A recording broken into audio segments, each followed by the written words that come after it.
খোকন কাকা, একটা গল্প শোনাও না। এই যে বসে আসো সবাই, চা খেতে খেতে একটা গল্প শোনাও তোমাদের। এই পাশের গ্রামেই ঘটনা। একজন নতুন মাস্টারমশাই এসেছিল, নাম অরুণ।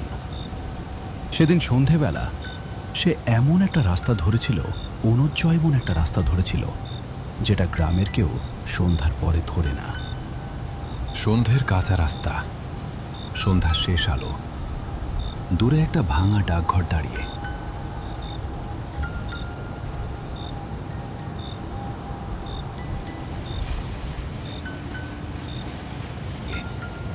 অরুণ লণ্ঠন হাতে হাঁটছিল। আজকের পথটা অদ্ভুত নীরব লাগছে। লণ্ঠনটা ঠিকমতো জ্বলছে তো?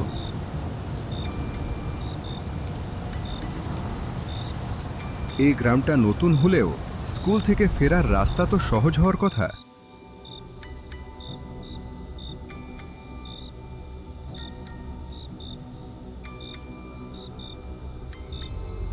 ওই যে ভাঙা ডাকঘরটা, সবাই বলেছিল সন্ধ্যার পরে ওদিকে না যেতে, কিন্তু আমি তো ভয় পেয়ে ঘুরে যাব না। আমি শিক্ষক, গল্পে বিশ্বাস করি না। তবু বুকের ভেতরটা কেন যেন ধকধক করছে। ঠিক তখনই দূর থেকে একটা ডাক এলো। এই যে মাস্টারমশাই, দাঁড়ান দাঁড়ান।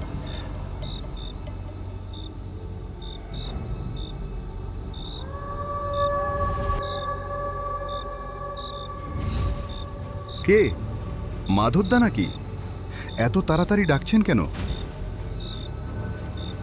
ওই দিকটায় যাচ্ছেন, ডাকঘরের সামনে দিয়ে? হ্যাঁ, সোজা গেলেই ভাড়া বাড়ি।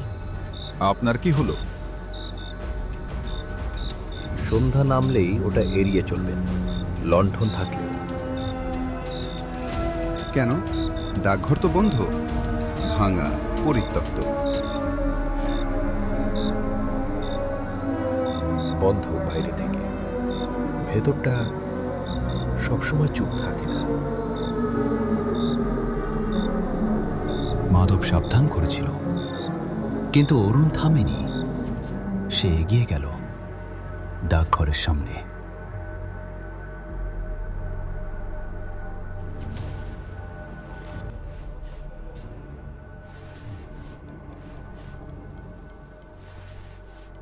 বাতাস হঠাৎ থেমে গেল।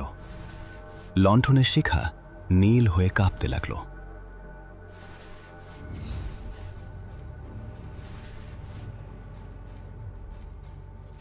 বাতাস গেল কোথায়?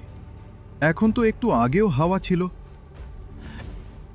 লণ্ঠনের আগুনটা নীল কেন দেখাচ্ছে? তালা আছে, দরজাও বন্ধ। তাহলে ভেতর থেকে শব্দ আসছে কিভাবে?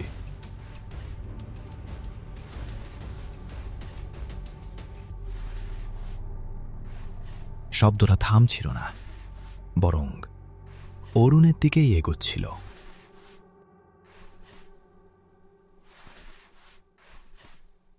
কেউ কি ভেতরে আছে?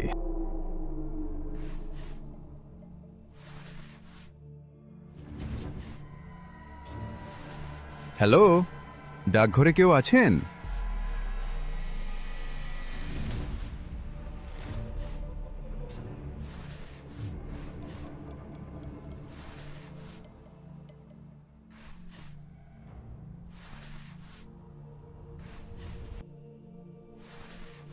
তারপর সে বাড়ি ফিরে এলো, কিন্তু ভুলটা তখনই শুরু হলো। রাতে অরুণের নিজের ঘরের ভেতর থেকেই খস খস কাগজ উল্টানোর শব্দ। আমার নাম লেখা খাম, এটা কিভাবে সম্ভব?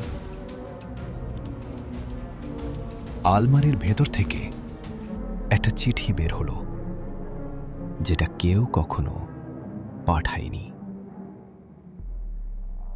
আমি পড়ছি, কিন্তু তুমি কে?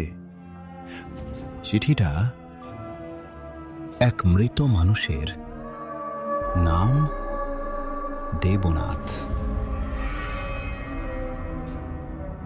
যে শেষ চিঠি পৌঁছাতে পারেনি, আর তাই আটকে ছিল। অরুণ দৌড়ে গেল কমলার বাড়ি।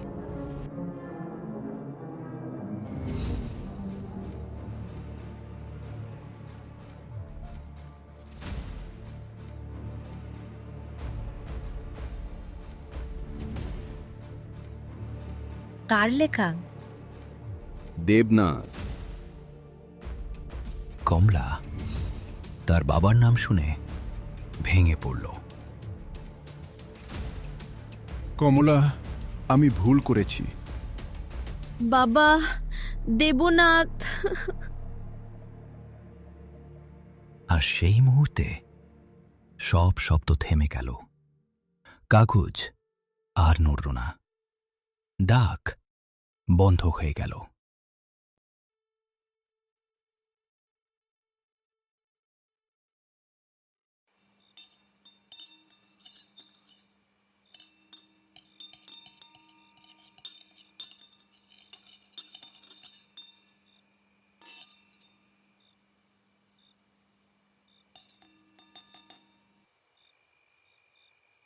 ডাকঘরটা আজও আছে, শুধু যদি কেউ নতুন লোক সন্ধ্যার পরে ওই রাস্তা ধরে, তাহলে খস খস।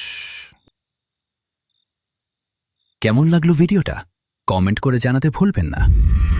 যদি ভালো লাগে তো কমেন্ট, লাইক করে চ্যানেলটা সাবস্ক্রাইব করবেন।